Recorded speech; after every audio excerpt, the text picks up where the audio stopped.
نحمدہ و نصلی علی رسولہ الکریم اما بعد فاعوذ باللہ من الشیطان الرجیم بسم اللہ الرحمن الرحیم رب اشرح لی صدری ویسر لی امری واحلل عقدۃ من لسانی یفقہوا قولی رب زدنا علما اجمعین انشاءاللہ۔ السلام علیکم ورحمۃ اللہ وبرکاتہ۔ اللہم یسر ولا تعسر وتمم بالخیر۔ پچھلی ویڈیو میں ہم نیو بک 6 کے چوتھے سبق کی تمارین پر تھے۔ ہم نے اس سوال کو مکمل کر لیا تھا اور آج اپنی ویڈیو کا آغاز ہم اس سے اگلے سوال سے کریں گے۔ اب یہاں پہ دیکھیں نیو بکس میں اس سوال کو کوئی نمبر نہیں دیا گیا ہے، جبکہ اولڈ بک 3 کے چوتھے سبق میں اس سوال کا نمبر 9 ہے۔ تو آپ نے نمبر کو نہیں دیکھنا، سوال کو دیکھنا ہے۔ یہاں پر لکھا ہے ما انا بغافلن ہذہ ما ان نافیہ۔ تو اب ہمیں اس ما کے بارے میں بتایا جا رہا ہے کہ یہ ما ان نافیہ ہے، یعنی کہ نفی کے لیے استعمال ہونے والی ما ہے۔ وَهِيَ مِنْ أَخَوَاتِ لیسا، اور یہ لیسا کی بہنوں میں سے ہے۔ لیسا کی بہن کا کیا مطلب ہے؟ لیسا کی بہن کا مطلب یہ ہے کہ جیسے لیسا جملے میں تبدیلیاں پیدا کرتی ہے نا، اسی طرح یہ ما بھی جملے کو تبدیل کرے گی۔ تدخل علی الجملۃ الاسمیۃ، یعنی کہ یہ جملہ اسمیہ میں داخل ہوتی ہے۔ فترفع الاسم، تو یہ اسم کو مرفوع کر دیتی ہے۔ وتنصب الخبر، اور خبر کو منصوب کر دیتی ہے۔ وتسمى ما الحجازیۃ، اور اسے نام دیا جاتا ہے ما الحجازیہ کا۔ نحو، مثال، ما ھذا بشرن۔ اب یہ ما کیا ہے؟ جی ہاں، یہ ما الحجازیہ تو ہے، لیکن ہم اسے کیسے ڈسکرائب کریں گے؟ ہم کہیں گے ما الحجازیہ مبنی علی السکون، اور ھذا اسے ہم اس طرح ڈسکرائب کریں گے، ہم کہیں گے اسم الاشارۃ مبنی علی السکون فی محل رفع اسم ما الحجازیہ۔ اور پھر یہ بشرن کیا ہے؟ اسے ہم کہیں گے خبر ما الحجازیہ منصوبن۔ ٹھیک ہے، اس طرح ہم اسے ڈسکرائب کریں گے۔ یعنی کہ کیا ہوتا ہے؟ یہ ما جو ہے یہ ما النافیہ ہے، یعنی کہ اس کے معنی نہیں کے ہوتے ہیں، اور جب یہ جملہ اسمیہ میں داخل ہوتا ہے تو اس کے بعد ایک اسم آتا ہے جو کہ مرفوع ہوتا ہے، اور پھر اس کی خبر جو ہے نا وہ منصوب ہوتی ہے۔ وقد یقترن خبرها بالباء الزائدۃ۔ دیکھیں، یاد رکھیں، قد جب فعل مضارع کے ساتھ آتا ہے تو اس کے معنی ہوتے ہیں ہو سکتا ہے، it is possible, it may be, یعنی کہ بات یقینی نہیں ہے۔ لیکن جب قد فعل ماضی کے ساتھ آتا ہے تو پھر اس کے معنی ہوتے ہیں یقیناً، ڈیفینیٹ، یعنی کہ اس صورت میں بات یقینی ہوتی ہے، اور اس صورت میں اسے حرف و تحقیق کہا جاتا ہے۔ ٹھیک ہے نا؟ تو اب یہاں پہ دیکھیں، قد کے بعد فعل مضارع آیا ہے، تو یعنی کہ بات یقینی نہیں ہے، اس کے معنی ہوں گے ہو سکتا ہے۔ اور اس یقترنو کے دیکھیں یہ کیا ہے؟ یہ فعل ہے اقترنا یقترنو، اور اس کے معنی ہوں گے ملا ہوا، متصل، اکٹھا یا جڑا ہوا، کنیکٹڈ۔ تو وقد یقترنو خبرها بالباء الزائدۃ، اس کے معنی ہوں گے اور اس کی خبر با زائدہ سے جڑی ہو سکتی ہے۔ با زائدہ کا کیا مطلب ہے؟ یعنی کہ یہ با جو ہے نا ایکسٹرا ہوتا ہے، یعنی کہ ہم اسے با کے بغیر بھی لکھ سکتے ہیں اور با زائدہ کے ساتھ جوڑ کر بھی لکھ سکتے ہیں۔ قرآن پاک میں بھی اس کی بہت خوبصورت مثالیں موجود ہیں۔ چلیے اب یہاں پہ بھی دیکھیں کہ قرآن پاک کی ایک آیت مثال کے طور پر پیش کی جا رہی ہے، وَمَا اللَّهُ بِغَافِلٍ عَمَّا تَعْمَلُونَ۔ اب یہاں پر یہ وا کیا ہے؟ حرف عطف ہے، اور ما یہ ما الحجازیہ ہے، اور اللہ اسے ہم کہیں گے لفظ الجلالتی، اسم ما الحجازیہ۔ پھر بغافلن کیا ہے؟ دیکھیں ویسے تو یہ جار مجرور ہے، لیکن یہاں پر ہم کہیں گے کہ یہ بی کیا ہے، اسے ہم کہیں گے یہ با الزائدہ ہے، اور غافلن، اس غافلن کو ہم کہیں گے مجرور لفظاً و منصوب محلاً خبر ما الحجازیہ۔ سمجھ آیا؟ چلیے اب ایک کام کرتے ہیں، اس جملے میں سے اس بی کو حذف کر دیتے ہیں، تو پھر یہ جملہ کیسے ہو جائے گا؟ وَمَا اللَّهُ غَافِلًا۔ چلیے اب بی کو واپس شامل کریں، وَمَا اللَّهُ بِغَافِلٍ۔ تو اوپر ہم نے جو یہ جملہ پڑھا تھا ما ھذا بشرن، چلیے اب اس میں با الزائدہ کو شامل کریں تو یہ ہو جائے گا ما ھذا بی بشرن۔ چلیے اب با زائدہ کو واپس نکالیں تو یہ بن جائے گا ما ھذا بشرن، اب یہ پھر منصوب ہو جائے گا۔ تو اب آپ کو سمجھ آ گیا نا کہ ما الحجازیہ لیسا کی بہن کیوں ہے؟ کیونکہ لیسا کی طرح یہ بھی جملہ اسمیہ میں داخل ہوتی ہے، اور لیسا کی طرح اس کا بھی ایک اسم ہوتا ہے جو کہ مرفوع ہوتا ہے، اور ایک خبر ہوتی ہے جو کہ منصوب ہوتی ہے، یا تو منصوب ہوتی ہے یا پھر با الزائدہ کے ساتھ آتی ہے، یعنی کہ جار مجرور کی صورت میں آتی ہے۔ چلیے اب آگے ہے اقرا المثال، ملا کے پڑھیں اسے، اقرا المثال ثم ادخل ما الحجازیۃ علی الجمل الآتیۃ۔ اب اس ادخل کو دیکھیں یہ کیا ہے؟ جی ہاں یہ فعل امر ہے۔ باب کون سا ہے؟ جی ہاں یہ چوتھا باب ہے۔ یہ فعل ہے ادخلا یدخلو۔ دیکھیں جب بھی آپ کسی فعل کے شروع میں یہ حمزہ قطع دیکھیں تو سمجھ جائیں کہ یہ فعل چوتھے باب سے ہے۔ تو یہ فعل ہے ادخلا یدخلو، اور اس کا امر ہوگا ادخل، یعنی کہ تم داخل کرو۔ اقرا المثال یعنی کہ مثال کو پڑھو، ثم ادخل ما الحجازیۃ علی الجمل الآتیۃ، پھر ما الحجازیہ کو دیے گئے جملوں میں داخل کریں۔ تو چلیے اب مثال کو پڑھتے ہیں۔ مثال ہے انتا مجتہدن، انتا کیا ہے؟ مبتدا، اور مجتہدن خبر۔ دیکھیں یہ ایک سادہ سا جملہ ہے، یعنی کہ تم محنتی ہو۔ چلیے اب اس جملے میں ما الحجازیہ کو شامل کریں تو یہ بن جائے گا ما انتا مجتہدن، یعنی کہ تم محنتی نہیں ہو۔ اب اس جملے میں یہ ما کیا ہے؟ ما الحجازیہ ہے، اور انتا یہ اسم ما الحجازیہ مرفوع ہے، اور مجتہدن یہ خبر ما الحجازیہ منصوب ہے۔ ٹھیک ہے، تو ما الحجازیہ کا جملے میں آنے کا ایک طریقہ تو یہ ہو گیا، اور دوسرا طریقہ با الزائدہ اس کے ساتھ آتا ہے یہ، یعنی کہ اس کی خبر جار مجرور کی صورت میں آ جاتی ہے۔ تو اس صورت میں یہ جملہ کچھ یوں ہو جائے گا ما انتا بی مجتہدن، یعنی کہ تم محنتی نہیں ہو۔ دیکھیں اس جملے کے اور اس جملے کے معنی بالکل ایک ہیں، لیکن اس ایک ہی جملے کو دو طرح سے ہم لکھ سکتے ہیں۔ اس کی خبر کو اس طرح منصوب کر کے بھی لکھ سکتے ہیں، اور جار مجرور کی صورت میں بھی لکھ سکتے ہیں۔ اب یہاں پر بھی اس مجتہدن کو ہم کہیں گے کہ مجرور لفظاً و منصوب محلاً خبر ما الحجازیہ۔ چلیے اب اس پیٹرن پر ہم نے ان جملوں میں بھی ما الحجازیہ کو شامل کرنا ہے۔ تو جملہ ہے انا قاریون، یعنی کہ میں ایک قاری ہوں۔ یہ کیا ہے؟ جملہ اسمیہ ہے، یہ مبتدا ہے اور یہ خبر ہے۔ چلیے اب اس میں ما الحجازیہ کو شامل کرتے ہیں تو یہ بن جائے گا ما انا قارئن، اور یہاں پر ہم اس جملے کو کیسے لکھیں گے؟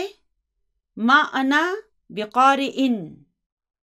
چلیے اب اگلا جملہ اسمیہ ہے نحنو تجارن، یعنی کہ ہم تاجر ہیں۔ تو اب یہ نحنو کیا ہے؟ مبتدا ہے، اور تجارن اس کی خبر ہے۔ چلیے اب اس میں ما الحجازیہ کو شامل کرتے ہیں تو یہ بن جائے گا ما نحنو تجارن، یعنی کہ ہم تاجر نہیں ہیں۔ اور پھر اس کا دوسرا جملہ ہم کیسے بنائیں گے؟ ما نحنو بتجارن۔ چلیے اب اگلا جملہ ہے ہوا قریبن، مبتدا اور خبر ہے، یعنی کہ وہ قریب ہے۔ چلیے اب اس میں ما الحجازیہ کو شامل کریں، ما ہوا قریباً، اور پھر ہم اسے اس طرح بھی لکھ سکتے ہیں ما ہوا بقریبن، یعنی کہ وہ قریب نہیں ہے یا نزدیک نہیں ہے۔ دیکھیں اب یہ آپ کے لیے کتنا آسان ہو گیا ہے۔ چلیے آگے چلتے ہیں۔ چلیے اب اگلا سوال ہے ہاتی مضارع الافعال الاتیتی، یعنی کہ دیے گئے افعال کے مضارع لکھیں۔ تو اب فعل ماضی ہے کفلا، اس کے معنی کیا ہوتے ہیں؟ اس نے کفالت کی یا ذمہ داری اٹھائی، اسپانسر کیا، تو اس کا مضارع کیا ہوگا؟ یکفلو، کفلا یکفلو۔ چلیے اب اگلا فعل ہے غفلہ۔ غفلہ کے معنی ہے غافل ہونا، لاپرواہ ہونا، اور اس کا مضارع کیا ہوگا؟ یغفلو، غفلہ یغفلو۔ چلیے اب اگلا فعل ہے اسفہ۔ اسفہ کے معنی ہوتے ہیں شرمندہ ہونا، افسوس کرنا، اور اس کا مضارع ہوگا یأسفو، یأسفو، اسفہ یأسفو۔ آگے ہے نہرا، یعنی کہ بہایا یا چلایا یا گزارا، تو اب اس کا مضارع ہوگا ینہرو، نہرا ینہرو۔ چلیے اب فعل ہے وردا، یعنی کہ نمودار ہونا یا ذکر کرنا، ٹو مینشن، اس کا مضارع ہوگا یریدو، وردا یریدو۔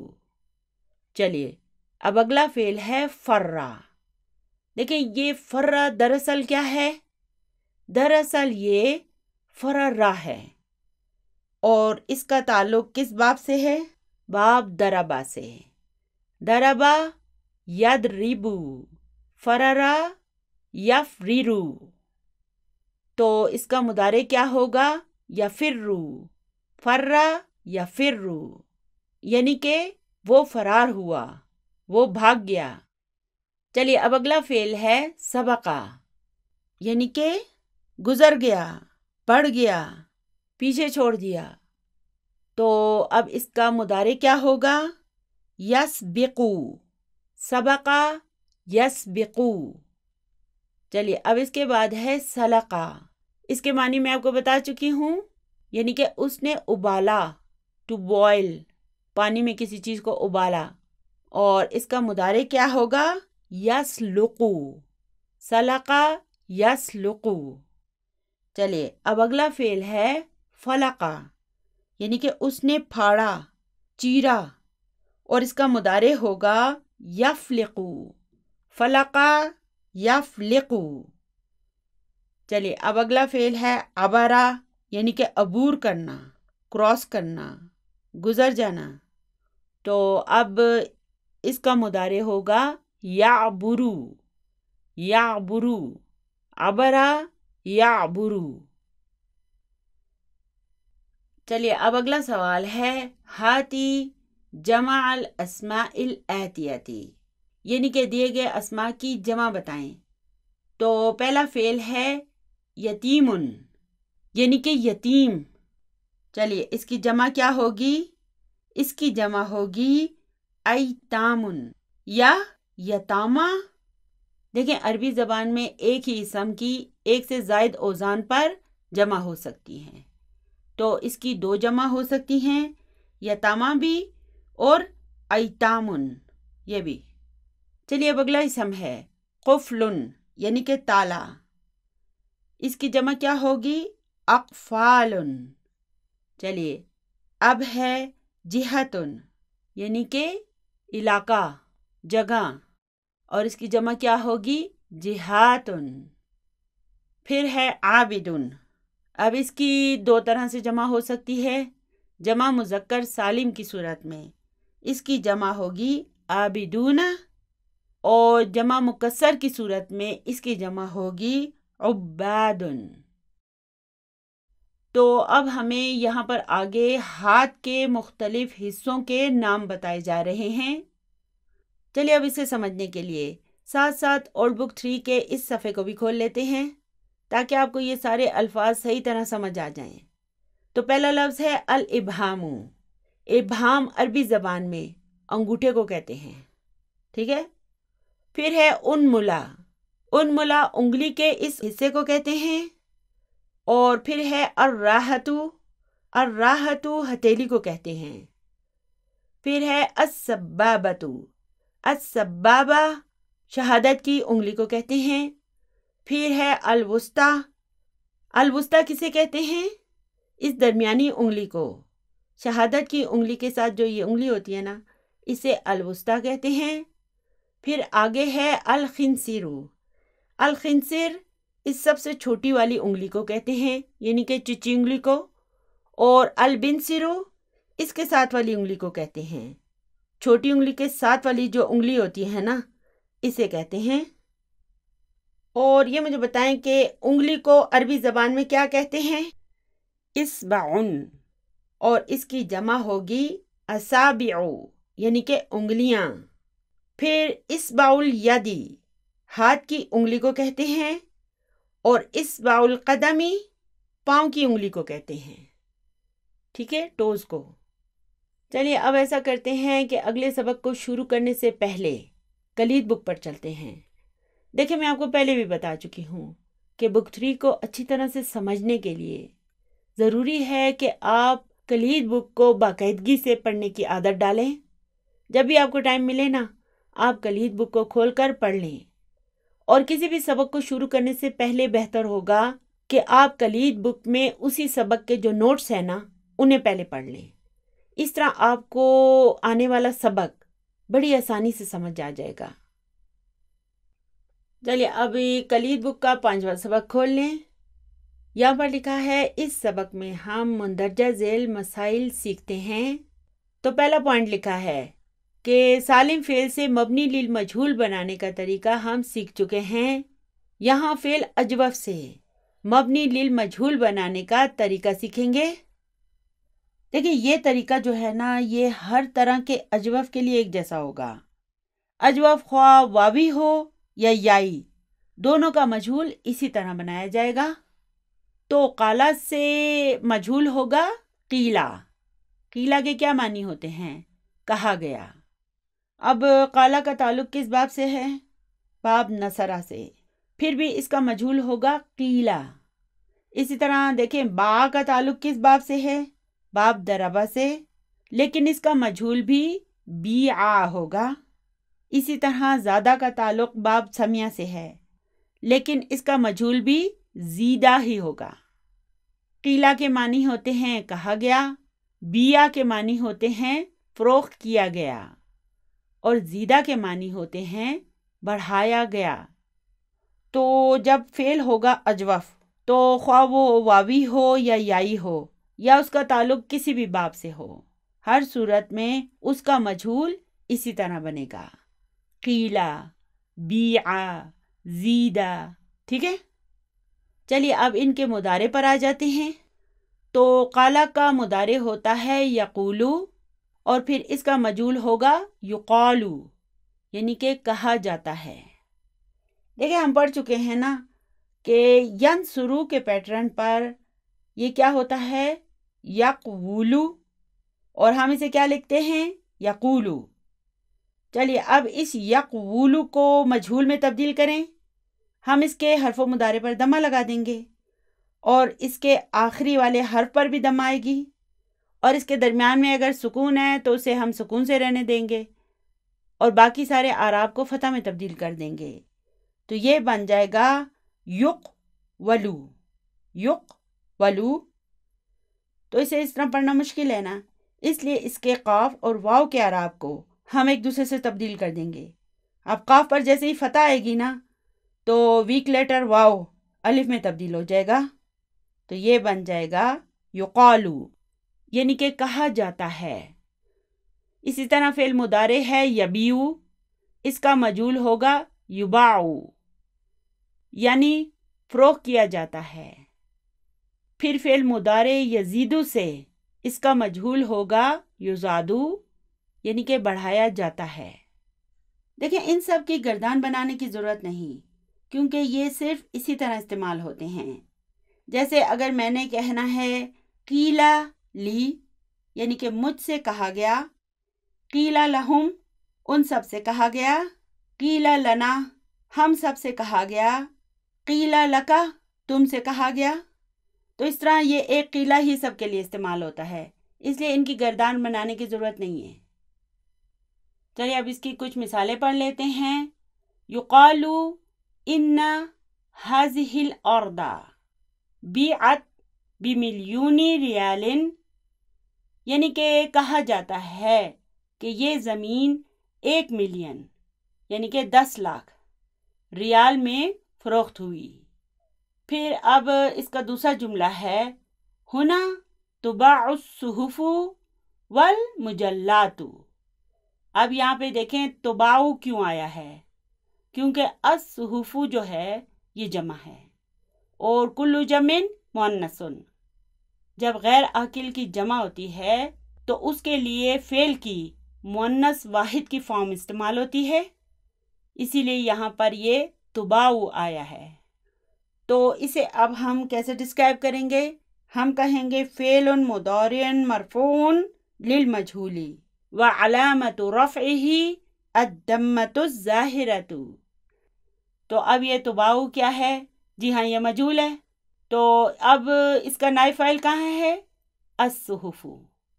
ٹھیک ہے، یہ اس کا نائب فاعل ہے، اور پھر یہ حرف عطف ہے، اور والمجلات معطوف علی الصحف ہے، یعنی کہ یہاں اخبار اور رسالے فروخت کیے جاتے ہیں.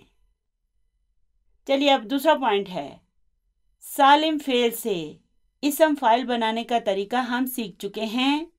یہاں ہم غیر سالم افعال سے اسم فاعل بنانے کا طریقہ سیکھیں گے. تو چلیے دیکھتے ہیں ہم نے کیا سیکھنا ہے. تو چلیے اب یہاں پر لکھا ہے فعل مضاف حجہ سے حاجن یعنی کہ حاجی، جو اصل میں حاججن تھا. دیکھیں یہاں پر یہ جو حاجن ہے نا، آپ اسے تبدیل کر دیں، اسے حاجن کر دیں، کیونکہ یہاں پر اس کی مرفوع فارم لکھنی چاہیے. دیکھیں ہم نے مضاف فعل پڑھا تھا نا حجہ. چلیے اب اس کو سمجھنے کے لیے پہلے اس کے ادغام کو کھول لیتے ہیں. تو یہ دراصل ہے حججہ. تو اب فاعلن کے وزن پر اسے ہونا چاہیے حاججن. تو اس کے بھی آخری دونوں حروف جو ہیں وہ ایک جیسے ہیں، اس لیے ہم کیا کریں گے، ان دونوں میں سے جو پہلا حرف ہے اس پر ہم سکون لگا دیں گے. تو یہ بن جائے گا حاجن. اب دیکھیں یہ اسم فاعل ہے اور یہ بن جائے گا حاجن. اب اسی طرح کا ایک اور فعل ہے دلہ. چلیے اسے فاعلن کے وزن پر بنائیں، تو یہ بن جائے گا داللن. چلیے اب آخری دونوں حروف پھر ایک جیسے ہیں، اس لیے ان دونوں کو اکٹھا کرنے کے لیے ہم پہلے والے لام پر سکون لگا دیں گے، تو یہ بن جائے گا دالن. چلیے اب اس کی جمع بنائیں. اس کی جمع ہوگی دالون. یہ کیا ہے؟ جی ہاں یہ مرفوع ہے. چلیے اسے منصوب کریں دالینا، اور اس کا مجرور کیا ہوگا؟ دالینا. تو ہم کیا پڑھتے ہیں؟ اہدنا الصراط المستقیم صراط الذین انعمت علیہم غیر المغضوب علیہم ولا الضالین. تو اب یہاں پہ یہ ضالین کیا ہے؟ جی ہاں مجرور ہے. تو فعل کیا تھا؟ دلہ. دلہ کے معنی ہیں وہ گمراہ ہوا، اور اس کا اسم فاعل کیا ہوگا؟ دالن. اور اس کی جمع کیا ہوگی؟ دالونا. اور یہ کیا ہے؟ مرفوع ہے. چلیے اسے منصوب کریں دالینا، اور مجرور دالینا. تو دالونا کیا ہے؟ اس کی جمع مذکر سالم ہے، اور دالینا اس کی جمع مذکر سالم کا مجرور اور منصوب ہوگا. تو دالن کے معنی کیا ہوں گے؟ گمراہ. چلیے اب اسی طرح کا ایک اور فعل ہے سرا. اس کا اسم فاعل بنائیں ساررن. اب یہاں پر بھی اس کے آخر میں دونوں ایک جیسے حروف ہیں نا، اس لیے ہم کیا کریں گے، ان دونوں میں سے جو پہلا حرف ہے اس پر سکون لگا دیں گے، تو اس کا بھی اسم فاعل بن جائے گا سارن، جیسے حاجن، دالن وغیرہ وغیرہ ہے۔ تو اس سارن کے معنی کیا ہوں گے؟ خوش ہونے والا۔ تو چلیے اب اجوف پر آ جاتے ہیں۔ تو اجوف ہے قال یقول، اس سے اسم فاعل ہوگا قائلن۔ دیکھیں اجوف کا جو اسم فاعل ہے وہ فاعلن کے وزن پر نہیں ہوگا بلکہ فاعیلن کے وزن پر ہوگا، یعنی کہ اجوف کا اسم فاعل بنانے کے لیے اس کا لام کلمہ حمزہ میں تبدیل ہو جائے گا، چاہے وہ اجوف واوی ہو یا یائی ہو، کوئی بھی ہو۔ جب ہم اس کا اسم فاعل بنائیں گے تو اس کا عین کلمہ حمزہ میں تبدیل ہو جائے گا، یعنی کہ اس کا اسم فاعل فاعلن کے وزن پر بنے گا۔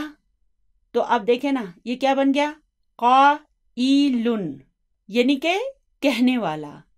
اصل میں یہ کیا ہے، قاولن، ٹھیک ہے، اصل میں اس کے درمیان میں کیا ہے، واو، لیکن اسے حمزہ میں تبدیل کر دیا جاتا ہے، ٹھیک ہے، اس کا یہی اصول ہے۔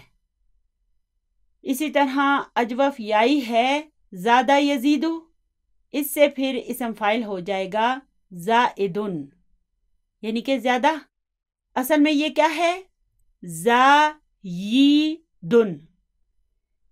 اسی طرح ذاقہ یذوق سے اسم فاعل ہوگا ذائقن، اور باع یبیع سے اسم فاعل ہوگا بائعن۔ چلیے اب باری آ گئی ہے ناقص افعال کی۔ تو ناقص واوی ہے نجا ینجو، اس سے اسم فاعل کیا ہوگا، ناجن۔ اس میں ال لگائیں تو یہ بن جائے گا الناجی۔ یاد ہے نا یہ منقوص ہے نا، انہیں میں نے آپ کو پوری تفصیل سے پڑھایا ہوا ہے، اب میں دوبارہ آپ کو نہیں سمجھاؤں گی۔ الحمدللہ ہم اسے بار بار سمجھ چکے ہیں۔ اور ناجن کے معنی کیا ہوں گے، بچنے والا، نجات پانے والا۔ اور دراصل یہ کیا ہے، ناجیون، ٹھیک ہے۔ تو آسانی سے انہیں پڑھنے کے لیے عربی میں یہ تبدیلیاں کی جاتی ہیں، اور ایسا صرف غیر سالم افعال کے ساتھ ہی ہوتا ہے۔ سالم افعال کا اسم فاعل فاعلن کے وزن پر بالکل سمپل طریقے سے بنایا جائے گا۔ تو یہ جو تبدیلیاں ہیں نا یہ صرف غیر سالم افعال میں کی جاتی ہیں۔ اسی طرح ایک ناقص یائی ہے سقا یسقی، اس سے اسم فاعل ہوگا ساقن، اس میں ال لگائیں الساقی۔ میں نے آپ کو بتایا تھا نا کہ ساقن میں کیا ہوتا ہے، قاف کے نیچے ایک کسرہ ہوتی ہے، اور اس کے آخر کی جو یہ یا ہے نا اسے ہم حذف کر دیتے ہیں، اور ایک کسرہ کی صورت میں اس پہلے والی کسرہ کے نیچے لگا دیتے ہیں، تو یہ بن جاتا ہے ساقن، ناجن، ٹھیک ہے۔ ساقی کسے کہتے ہیں، پلانے والے کو۔ اصل میں یہ کیا ہے، ساقیون، اس کے اس یا کو ایک کسرہ کی صورت میں اس سے پہلے والے کسرہ کے نیچے ہم لگا دیتے ہیں، تو یہ بن جاتا ہے ساقن۔ چلیے آگے چلتے ہیں۔ فعل سالم سے اسم مفعول بنانے کا طریقہ ہم سیکھ چکے ہیں۔ اس سبق میں غیر سالم فعل سے اسم مفعول بنانا سیکھیں گے، ٹھیک ہے۔ اب ہم نے کیا کرنا ہے، غیر سالم افعال سے اسم مفعول بنانا سیکھنا ہے۔ تو سب سے پہلے آ جاتا ہے مضاف۔ اس میں بھی دیکھیں جو اس کا اسم مفعول ہوگا نا وہ بالکل سادہ طریقے سے مفعولون کے وزن پر آئے گا۔ دیکھیں سر دراصل کیا ہے، سریرہ۔ چلیے اب اسے مفعولن کے وزن پر لائیں۔ اس سے پہلے ہم ایک میم لگا دیں گے اور اس کے آخری حرف سے پہلے ایک واو لگا دیں گے، تو یہ بن جائے گا مسرورن، یعنی کہ خوش ہونے والا۔ پھر ہے عدہ، یعنی کہ گننا، اس سے اسم مفعول ہوگا معدودن، یعنی کہ گنا ہوا۔ پھر اسی طرح کا ایک فعل ہے سبا، اس کو مفعولن کے وزن پر لائیں، مسبوبن۔ سبا کے معنی ہوتے ہیں انڈیلنا، اور مسبوب کسے کہتے ہیں، انڈیلا ہوا۔ پھر ہے حلہ، اس سے اسم مفعول ہوگا محلولن، محلول یعنی کہ حل شدہ، محلول ملایا ہوا۔ تو یہ سب تو بہت آسان تھا، اب تھوڑی سی مشکل آ رہی ہے، تھوڑا سا یہ مشکل ہے۔ دیکھیں قالا یقولو سے اسم مفعول ہوتا ہے مقول، جو کہ اصل میں کیا ہے؟ مقبول۔ ٹھیک ہے، اسے ہم آسانی سے پڑھنے کے لیے کیا کہتے ہیں؟ مقول، یعنی کہ کہی ہوئی بات۔ اس سے اردو میں بھی مقولہ ہوتا ہے۔ اس میں کیا مسئلہ ہوتا ہے؟ اس میں جو اس کا عین کلمہ ہوتا ہے نا، اسے حذف کر دیا جاتا ہے اور اس کی حرکت کو اس سے پہلے لے آتے ہیں، تو یہ بن جاتا ہے مقول۔ مقول۔ چلیے اس کی ایک اور مثال دیکھتے ہیں۔ لاما یلومو، اس سے اسم مفعول ہوگا ملوم، یعنی کہ ملامت زدہ۔ لاما کے معنی کیا ہوتے ہیں؟ اس نے ملامت کی، اور ملومن کے کیا معنی ہوں گے؟ ملامت زدہ۔ اور اصل میں یہ کیا ہے؟ ملوومن۔ اس میں بھی ہم نے کیا کیا؟ اس میں بھی ہم نے اس کے عین کلمہ کو حذف کر دیا اور اس کی دمہ کو اس سے پہلے والے حرف پر لگا دیا، تو یہ بن گیا ملومن۔ اس کا اسم فاعل کیا ہوگا؟ لائمن۔ ٹھیک ہے، یہ ان کا یہی طریقہ ہوتا ہے اور ہم نے اسے اسی طرح یاد کرنا ہے۔ پھر آگے اجوف یائی زیادہ یزیدو ہے، اس سے اسم مفعول ہوگا مزیدن، جو کہ اصل میں کیا ہے؟ مزیودن۔ یہاں دوسرا حرف اصلی حذف ہو گیا اور مفعول کا واو یا میں بدل دیا گیا، تو یہ بن جاتا ہے مزیدن۔ اس کا اسم فاعل کیا ہوگا؟ زائدن، اور اسم مفعول مزیدن۔ اسی طرح با یبیو سے اسم مفعول کیا ہوگا؟ مبیعن، اور دراصل یہ کیا ہے؟ مبیوعن۔ اس طرح کی ایک اور مثال ملاحظہ ہو، کالا یکیلو، اس سے اسم مفعول ہوتا ہے مکیلن۔ کالا کے کیا معنی ہیں؟ اس نے ناپا، اور مکیلن ناپا ہوا۔ اصل میں یہ کیا ہے؟ مکیولن۔ اس میں بھی ہم نے کیا کیا؟ اس میں بھی ہم نے اس کے عین کلمہ کو حذف کر دیا اور اس کے واو کو یا میں تبدیل کر دیا اور اس سے پہلے کسرہ لگا دی، تو یہ بن گیا مکیلن۔ چلیے آگے چلتے ہیں۔ ناقص واوی دعا یدو سے اسم مفعول ہوگا مدعوون۔ وہ کیسے؟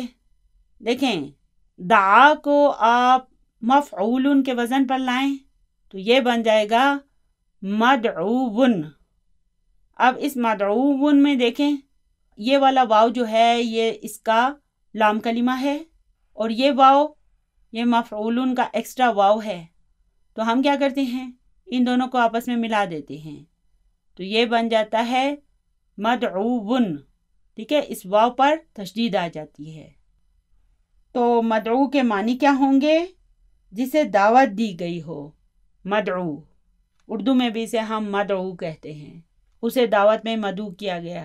ٹھیک ہے نا، تو یہ لفظ اردو میں بھی موجود ہے۔ اسی طرح کی ایک اور مثال ہے تلا یتلو، اس سے اسم مفعول ہوگا مطلوبن، یعنی کہ پڑھی جانے والی چیز۔ ٹھیک ہے، تو یہاں پر بھی بالکل اسی طرح آخر کے دونوں واو اکٹھا کر کے لکھ دیے جاتے ہیں، ان پر تشدید لگا دی جاتی ہے۔ پھر آگے ہے ناقص یائی، بنا یبنی سے مبنیون ہوتا ہے، یعنی کہ تعمیر شدہ۔ اصل میں یہ کیا ہے؟ مفعولن کے وزن پر یہ ہے مبنویون۔ ہم کیا کہتے ہیں؟ مبنیون۔ اس مبنیون کو تو ہم بک 1 سے دن رات پڑھ رہے ہیں لیکن ابھی ہمیں سمجھ آیا کہ یہ دراصل اسم مفعول ہے۔ اسی طرح کی ایک اور مثال ہے شوا یشوی۔ شوا کے کیا معنی ہیں؟ بھوننا، باربیکیو کرنا، گرل کرنا، اور اس سے پھر اسم مفعول ہوگا مشویون، یعنی کہ بھنا ہوا، اور اصل میں یہ کیا ہے؟ مشوویون۔ مشوویون کیا بن جاتا ہے؟ مشویون.